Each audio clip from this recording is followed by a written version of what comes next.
Alors, du côté de la diversité culturelle, c'est une valeur qui est quand même internationalement maintenant bien intégrée, mais qui est intégrée intellectuellement, mais qui n'est pas intégrée culturellement. Moi, ce qui me frappe, si vous voulez, la mondialisation est en train de faire un rouleau compresseur de la diversité culturelle, la mondialisation. Vous allez partout dans le monde, vous trouvez les mêmes marques, vous trouvez. Dites, bon, qu'est-ce qui reste de la diversité culturelle dans 50 ans? C'est une grosse question. Alors, il y a des lieux, hein, bon, l'alimentation, par exemple, hein, ça c'est quelque chose de. Bon, la musique, l'art et compagnie, mais les modes de vie. Alors, il y a plusieurs thèses, hein, mais bon, des gens qui connaissent bien le Japon disent que le Japon, par exemple, est un lieu qui, à la fois, intègre bien la modernité, tout en restant profondément japonais. Vous voyez, les choses. À certains égards, ce qui se passe avec l'islam, on en pense tout ce qu'il veut. Il y a de tout, hein. Mais vous pouvez aussi interpréter ça comme une résistance d'une culture qui se dit, enfin, on a aussi notre richesse culturelle, on n'a pas tout à plat ventre devant l'Occident. Donc, si vous voulez, cette résistance à la modernité dans l'islam, c'est aussi une forme de refus de se soumettre à une culture dominante qui a ses qualités et ses défauts. Alors bon, entre l'Arabie Saoudite, le Maroc, l'Égypte ou la Tunisie, on est dans des modèles complètement différents. C'est pour ça qu'il faut faire attention à y avoir une analyse un peu.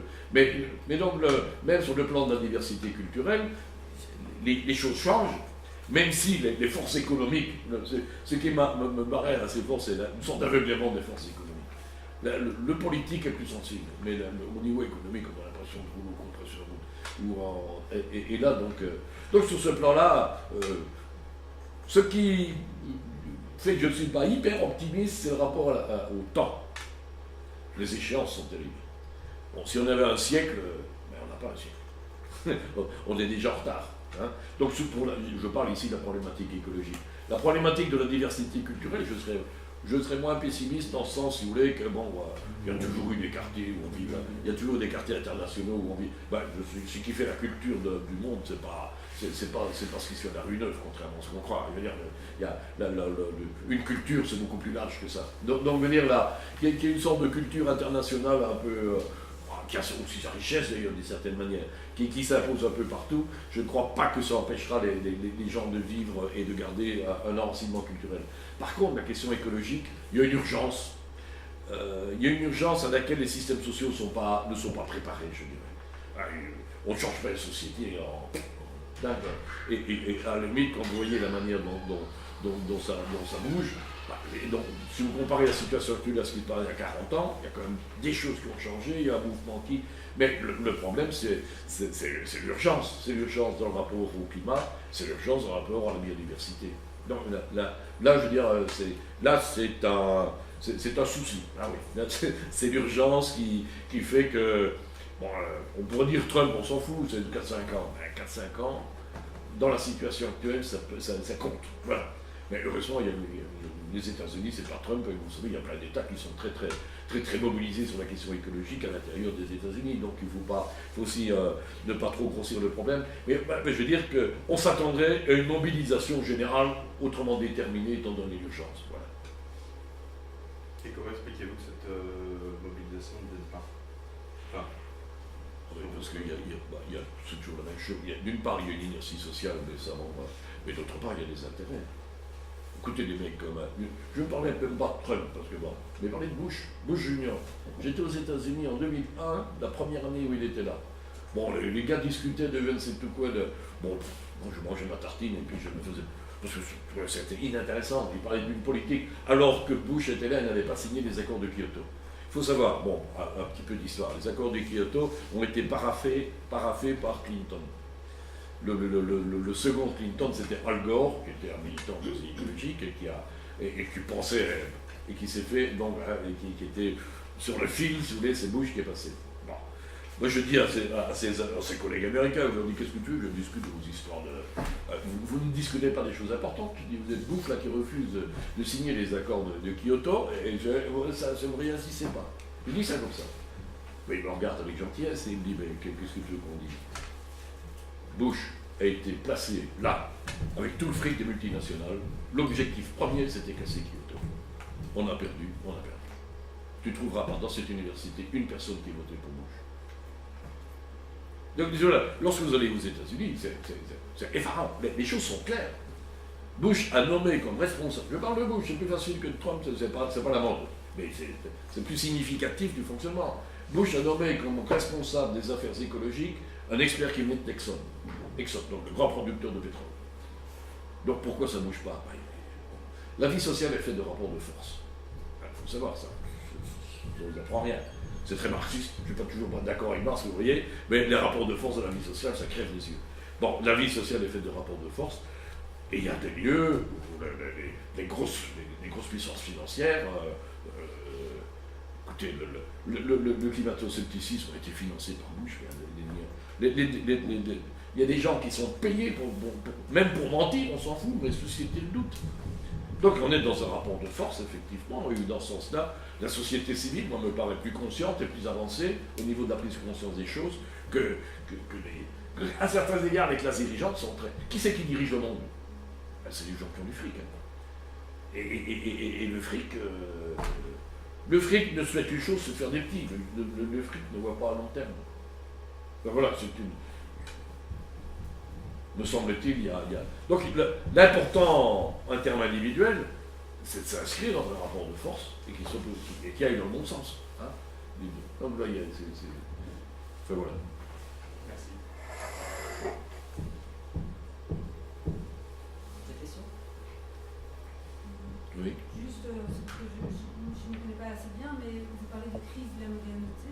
Est-ce que cette modernité, pour vous, elle est universelle? C'est-à-dire que les lumières, etc., est-ce que c'est pas, on parlait d'anthropocentrisme, est-ce que c'est pas un occidentalocentrisme Ah, écoutez, c'est pour ça que je parle de la dissociation. Hein, c'est une question très difficile. Parce que, écoutez, je peux voir, c'est une question très concrète. Quand j'ai eu des contacts avec des Tunisiens à un moment donné, et j'avais fait connaissance de l'ambassadeur de Tunisie en Belgique. L'ambassadeur plutôt belge en Tunisie. Bon. C'est un des rares ambassadeurs à avoir fait un rapport négatif sur Ben Ali. Ben Ali, qui est l'ancien dictateur, vous savez que la ministre française, elle allait lui envoyer des flics. Bon, mais l'ambassadeur belge, qui a fait un rapport très négatif sur Ben Ali, en disant qu'il n'y avait pas de respect des droits de l'homme. Écoutez, la première fois que j'étais en Tunisie, c'était sous Ben Ali. J'étais dans un centre de recherche très particulier, qui était en dehors de l'université. Je ne connaissais pas, j'y allais envoyé par la Wallonie-Bruxelles International. Le gars qui m'accueillir m'a dit, monsieur, vous êtes dans le seul lieu où on parle librement en Tunisie. Les universités avaient besoin du cachet du ministre de l'Intérieur pour publier n'importe quoi. Vous vous rendez compte? Donc c'était une société complètement cadenassée. Donc l'ambassadeur avait vu ça. Le ministre de l'époque avait fait un rapport donc à Ben Ali négatif, au nom des droits de l'homme. Ben Ali lui a répondu, typiquement de néocolonialisme. C'est votre question. C'est votre question. Alors, c'est une question très difficile, mais moi, au niveau le plus fondamental, pourquoi? Ben, écoutez, se donner des valeurs auxquelles articuler la réflexion pour construire un monde, ça c'est typiquement occidental. Hein. Avoir un temps linéaire, par exemple. Bon, alors, je sais bien que... Mais il y a des cultures qui n'ont pas le temps linéaire. Qui vivent leur vie, hein, si vous prenez des pygmées, bon, c'est des gens qui vivent leur vie comme un retour du temps continuellement. Au fond, le cycle de l'année, c'est le cycle de la vie, et c'est le cycle du cosmos. Bon,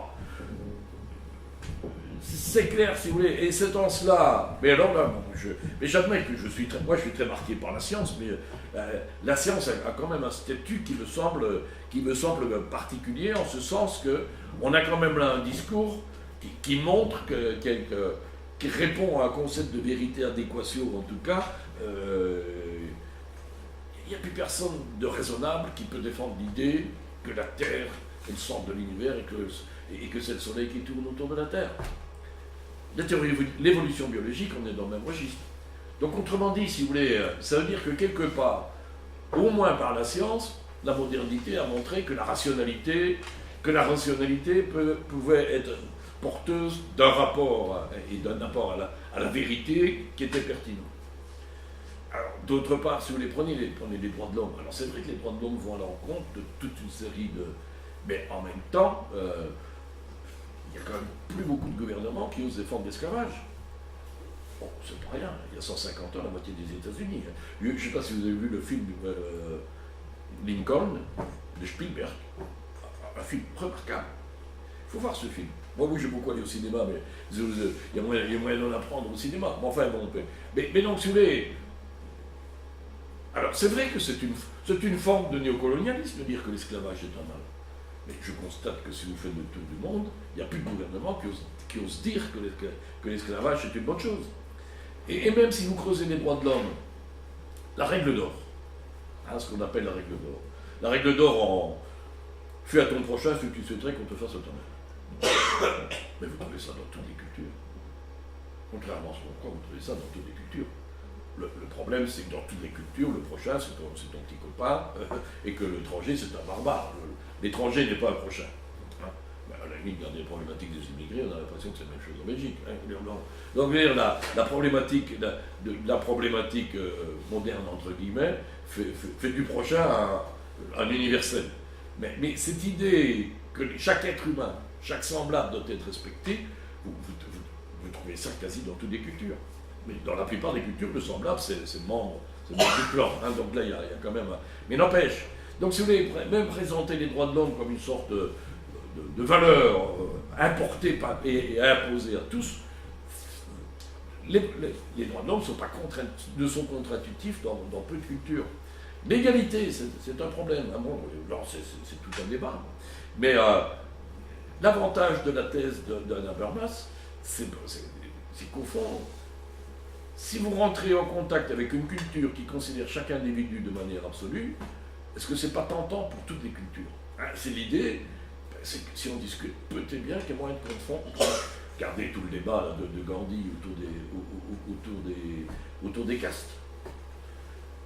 Alors, c'est un système qui est encore terrible. Hein, donc, vous voyez, l'idée d'Anna Habermas, c'est dire précisément la présupposition moderne que tout être humain a doué de raison, c'est l'idée, discutons. Faisons une discussion interculturelle. Et mettons-nous d'accord sur des valeurs communes. On ne se met pas d'accord simplement de manière conventionnelle, on fait. Ouais, vous habitez là, vous avez une sorte de communautarisme où chacun dans son coin vit comme il veut.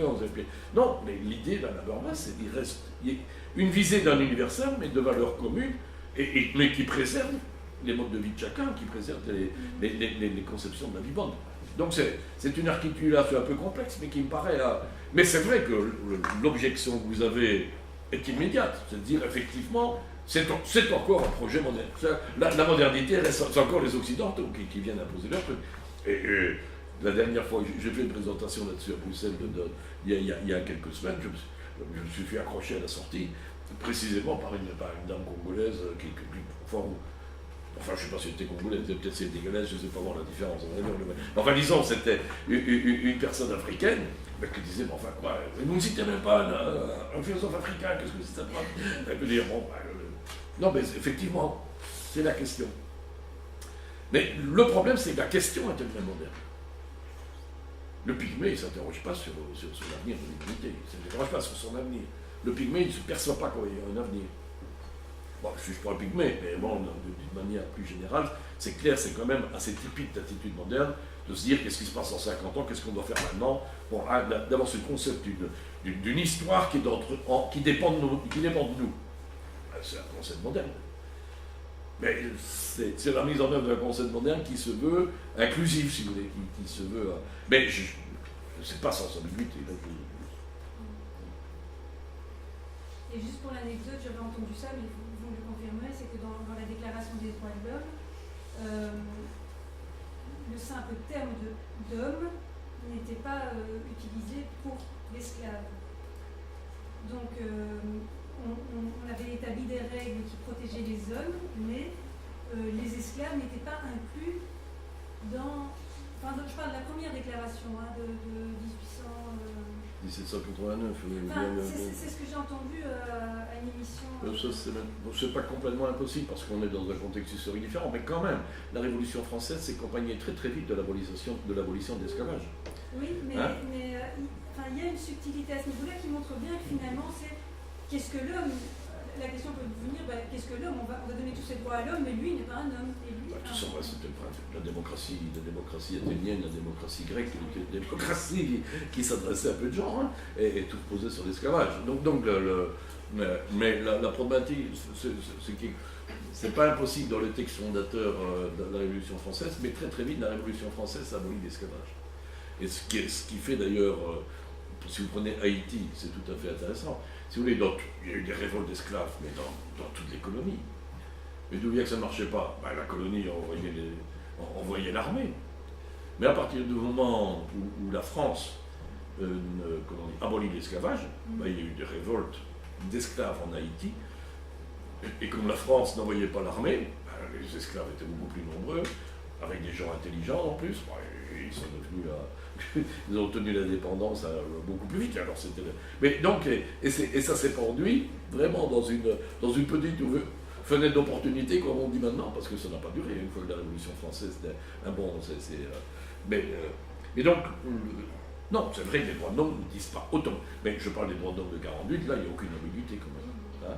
Donc, si vous voulez, mais c'est intéressant parce que ça veut dire que c'est important d'avoir en tête qu'un absolu peut être le produit de l'histoire. On a l'impression qu'un absolu, par définition, l'absolu, il existe de toute éternité. Eh ben non. Avec Hegel, on peut déjà penser une valeur. Enfin, avec Hegel, ça demanderait beaucoup d'argumentation. Mais enfin, depuis Hegel, à certains égards, on sait que l'absolu peut être le produit de l'histoire. Hein, et que d'une certaine manière, une valeur on peut décider qu'une valeur est absolue, elle devient absolue. Donc, celui-là, il y a une sorte de perception spontanée qu'un constructiviste est un relativiste. Et bien, si vous placez dans la perspective éthique de la construction d'un système de valeurs, vous pouvez décider que ce système de valeurs est absolu.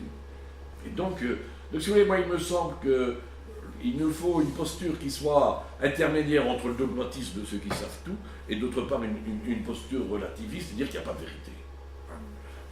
Et donc, il me semble que la raison reste quand même...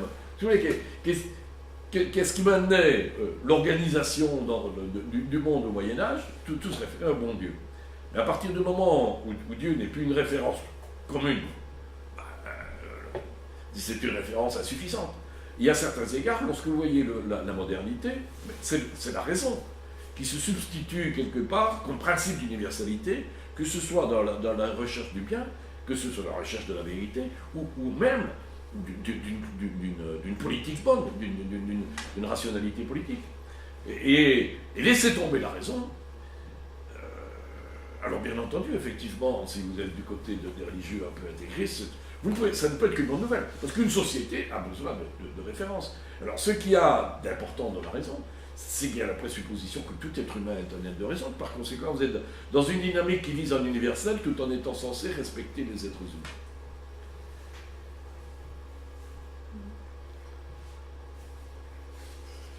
Moi, j'ai une question pour revenir sur cette perspective. C'est une question un peu rhétorique qui amène un certain pessimisme, mais dans cette perspective d'intermédiaire entre un certain relativisme et une certaine diversité, et le fait que nous avons envie de construire quelque chose d'absolu, dans le temps que nous mettons à construire ou à élaborer des valeurs communes, à partager, dans ce temps de discussion dont vous parliez tout à l'heure, est-ce qu'on n'a pas toujours un temps de retard par rapport à justement l'évolution de la nature et des technologies qui les menacent finalement? Est-ce que en fait, finalement, on n'est pas toujours en retard par rapport à notre évolution? Je ne suis pas sûr. J'espère aussi. Hein. Ouais. Non, mais si tu veux,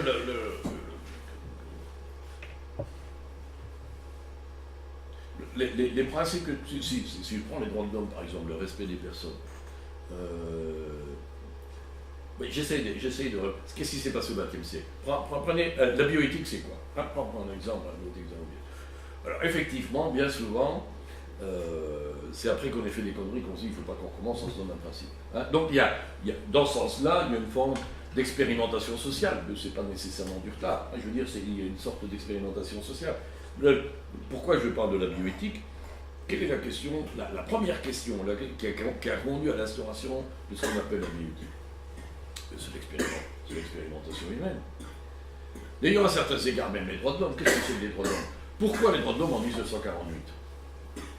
les gens se disent, bon, Hitler, c'est quand même fou. On n'a pas eu les moyens juridiques d'arrêter Hitler. On n'a pas eu les moyens, comment dire, techniques non plus, mais même juridiques. Donc on doit tirer les leçons dans le truc pareil.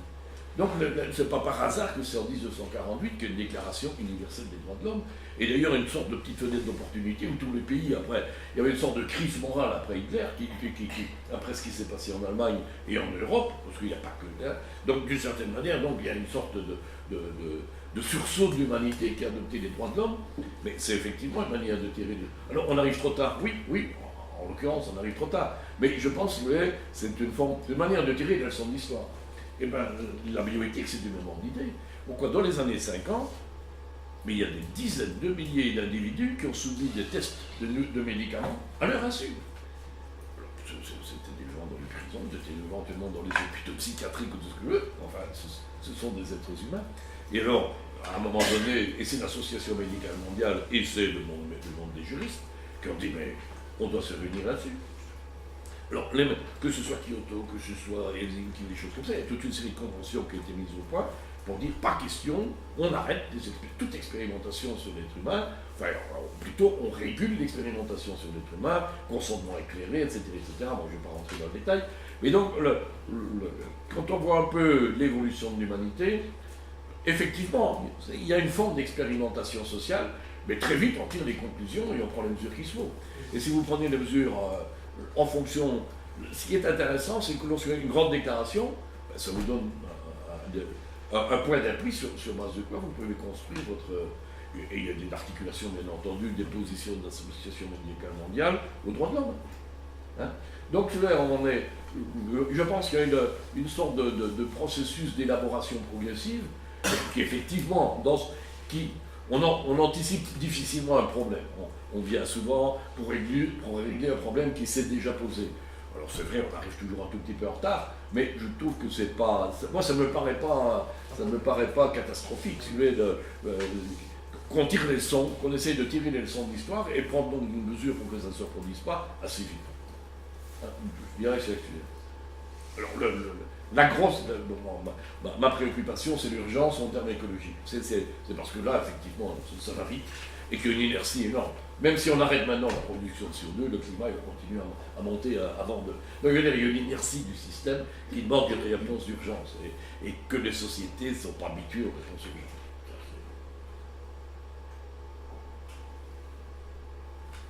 Je vais revenir à cette question de la crise écologique, comme vous venez de le dire. Vous devez savoir ce que vous voyez, vous, une perspective de sortir de ce nœud, sachant qu'en effet, toutes nos sociétés sont pilotées par le grand capital, qui ne cherche à s'auto-nourrir et à s'entretenir, et on a un problème de contrainte de temps qui apparemment est très limité dans les scientifiques. Moi, je ne vois pas du tout comment est-ce qu'on va faire pour en sortir de ce nœud. Ça semble complètement fermé. Ben, oui et non, parce que si vous voulez, là, bon, le moment c'est le rapport au temps. Hein. C'est clair qu'on sera... Mais même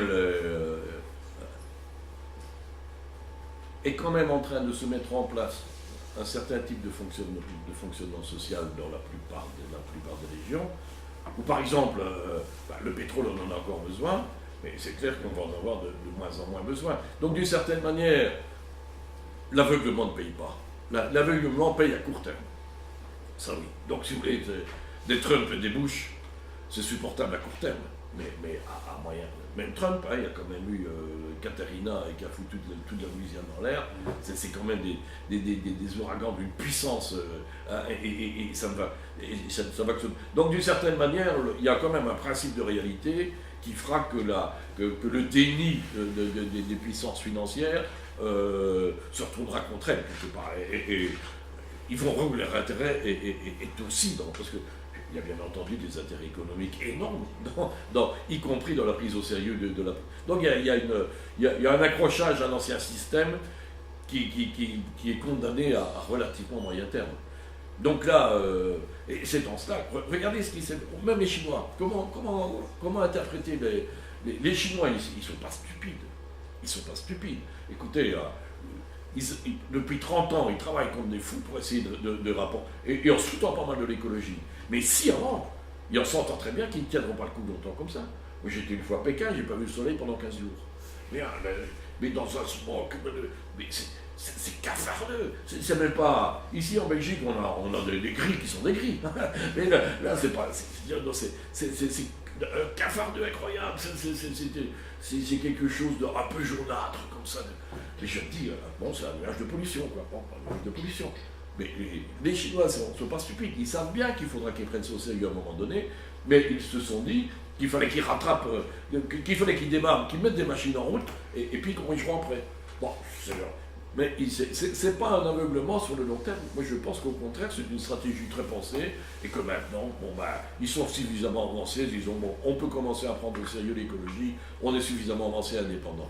Bon, c'est une stratégie qui se paye cher au niveau du CO2, mais c'est une stratégie, quelque part, qui prend au sérieux la question, qui le traite un peu à leur manière, et c'est pour ça que, moi, le fait que les Chinois rejoignent la COP21, c'est un grand moment. Et Bush et Trump est complètement isolé sur ce plan-là. L'impact sur le dynamisme de la COP21 avec Trump, voilà, il s'est eu au contraire une sorte de source. Donc vous voyez, là, il y a mais c'est vrai que c'est regrettable en tout cas que les puissances financières ne s'y mettent pas plus de manière radicale, ça c'est clair.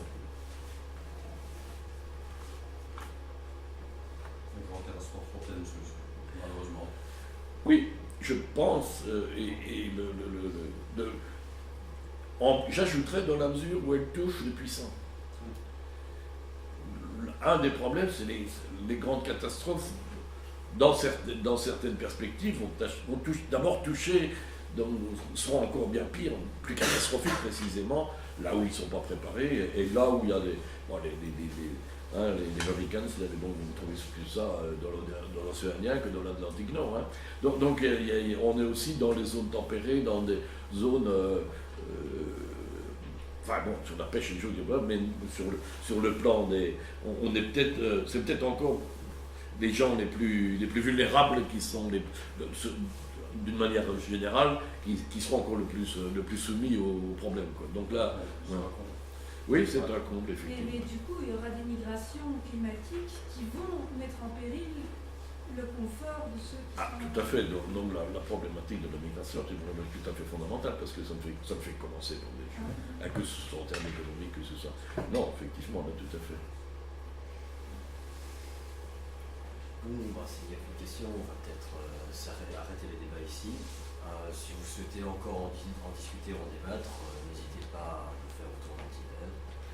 Merci pour votre intervention. Merci.